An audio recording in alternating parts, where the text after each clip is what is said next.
अस्सलाम वालेकुम दोस्तों, मैं हूं बिलाल मोइन और आप देख रहे हैं बिलाल मोइन यूट्यूब चैनल। बहुत इंपॉर्टेंट मीटिंग एक होने जा रही है मंकी पॉक्स को लेकर के नेक्स्ट वीक WHO की, जिसमें उनकी जो एक स्पेशलाइज्ड टीम है R&D की, वो इस पर रिसर्च करेगी और ये बताएगी कि मंकी पॉक्स जो है वो एमरजेंसी, जो इंटरनेशनल एमरजेंसी है ह्यूमन से रिलेटेड, उसके स्टैंडर्ड्स पे उतरता है पूरा, या इसको इतना ज़्यादा टेंशन और पैनिक होने की ज़रूरत नहीं है। जैसे कि कोरोना को तो एक पैंडेमिक डिक्लेयर कर दिया गया था और वो था भी पैंडेमिक, वर्ल्ड वाइड फैल रहा था। तो इसके बारे में भी वो कमेटी जो नेक्स्ट वीक में मीटिंग करेगी, उसके बाद वो अपने ख्यालात और अपना बयानिया जो है वो प्रेजेंट करेगी। तमाम लोग फिंगर क्रॉस हैं और ये दुआ कर रहे हैं कि ये कोई इस तरह का मामला ना हो जिस तरह के पहले मामला कोरोना की वजह से हमारे पास हो गए हैं। उम्मीद है अल्लाह पाक की ज़ात से ऐसा कुछ नहीं होगा, क्योंकि जितना अर्सा इसको आए हुए हो गया उसमें इस कदर ज़्यादा इसकी पेनिट्रेशन नहीं है। लेकिन हाँ, बहुत सारे ममालिक इसकी लपेट में आ गए जहाँ से शुरू हुआ था।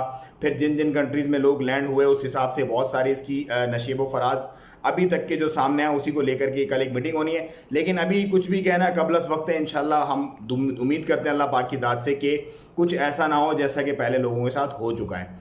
नंबर 2 बहुत इंपॉर्टेंट बात है और वो ये है कि ओमान में 2 लोगों को अरेस्ट किया गया। और उनको अरेस्ट क्यों किया है, क्या है कि उन्होंने वीडियो बनाई थी किसी खातून की विदाउट एनी कंसर्न। तो ओमान में स्पेशली अगर आप रहते हैं या किसी भी गल्फ कंट्री में अगर आप रहते हैं जहाँ के रूल्स एंड रेगुलेशंस आपको अलाउ नहीं करते किसी भी दूसरे शख्स की वीडियो बनाने का या फोटो बनाने का या उसको सोशल मीडिया पे पब्लिश करने का, तो आपने ऐसी कोई भी हरकत नहीं करनी। कानून को आपने अवॉइड करना, वरना आपके खिलाफ भी कानूनी कार्रवाई हो सकती है। आपने बहुत कोशिश करनी है कि बिना परमिशन के किसी की भी आप वीडियो या किसी की भी आप फोटो ना बनाएं और उसको सोशल मीडिया पे पोस्ट ना करें, क्योंकि वो बंदा अगर ऑब्जेक्शन कर देता है तो यकीनन फिर आपके लिए प्रॉब्लम हो सकती है। जैसे कि इन 2 लोगों के लिए इन्होंने विदाउट परमिशन बनाई। जो भी सारे प्रॉब्लम्स वगैरह मामलात होंगे वो अभी आपके सामने आ जाएंगी, कोर्ट्स की प्रोसीडिंग्स वगैरह भी, क्योंकि कानूनी कार्रवाई उनके खिलाफ हो गई है ऑलरेडी शुरू। अच्छा जी, एक और बड़ी इंपॉर्टेंट चीज़ है और वो इंपॉर्टेंट चीज़ है फ्रॉड को लेकर के। बहुत सारे टिकटॉक से और फेसबुक से मेरी नज़रों से गुजरे हैं। इस तरह के लोग भी हैं जो खुद वीडियो बना रहे हैं और पोस्ट भी हैं कि 300 रियाल में लेबर की जॉब है और वीज़ा जो और खाना पीना रहना। तो भैया ऐसा कुछ भी नहीं है, ऐसा कोई मामला नहीं है, सब फ्रॉड है। आपने अगर किसी भी ऐसे बंदे को मुंह उठा के पैसे दे दिए, 2 लाख दिए, 1 लाख दिए, 50,000, 5 लाख जो भी दिया, वो आपका ज़ाया हो जाना है।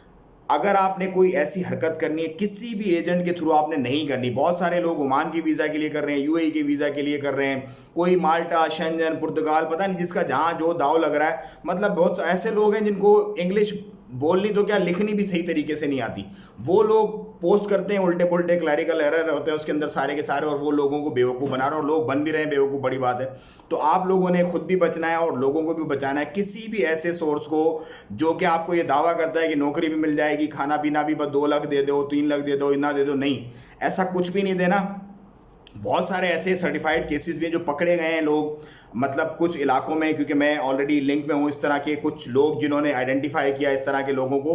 तो पाकिस्तान में भी और दूसरी जगहों पे भी वो लोग पकड़े भी गए और वो जेल काट के 2-3 महीने बाद वापस आ जाते हैं। वापस आके फिर लोगों को चूना लगाना शुरू कर देते हैं। तो लेकिन आपने अपना पैसा खुद बचाना है, किसी की बात पे किसी की ज़बान पे ना जाएं कि हो जाएगा देखेंगे, क्योंकि एक दफ़ा अगर आपने पैसे दे दिए फिर पैसे आपको वापस नहीं मिल सकते। अगर आप कानूनी कार्रवाई में भी जाएंगे तो केस तारीख पे तारीख चलते रहेंगे मामलात, लेकिन आपके पैसे चले जाएंगे। तो ये मेरी एक बहुत खुली आप तमाम लोगों को मशवरा है। बाकी आगे आप अपनी मर्जी के खुद मालिक हो, जैसे आपको बेहतर लगे। लेकिन इस मैच को ज़्यादा लोगों को शेयर करें, क्योंकि बहुत सारे लोग ऐसे हैं बेचारे जिनको नहीं पता होता, कभी बाहर नहीं निकले, कभी देखा नहीं, जिसने जो बात बोली मिनोन उसको तस्लीम किया और उसको समझा सच है और बस ये तो अभी हमारा बच्चा रोज़गार पे लगवा देंगे और सब कुछ बेच बाच देते हैं और लोगों को पैसे देते हैं। तो इस तरह के किसी भी फ्रॉड में आप ना आ रहे हैं, ऐसे लोगों से बहुत दूर रहें, वरना आप पछताएंगे। पछतावे के सिवा आपके पास कुछ भी नहीं होगा। अगली वीडियो में मैं इंशाल्लाह आपको कंप्लीट प्रोसीजर माल्टा का भी और पुर्तगाल का भी बताऊंगा। दुआओं में याद रखिएगा, चैनल को सब्सक्राइब करें। मुझे दे इजाज़त, वीडियो को ज़्यादा शेयर करें। अस्सलाम वालेकुम व रहमतुल्लाह।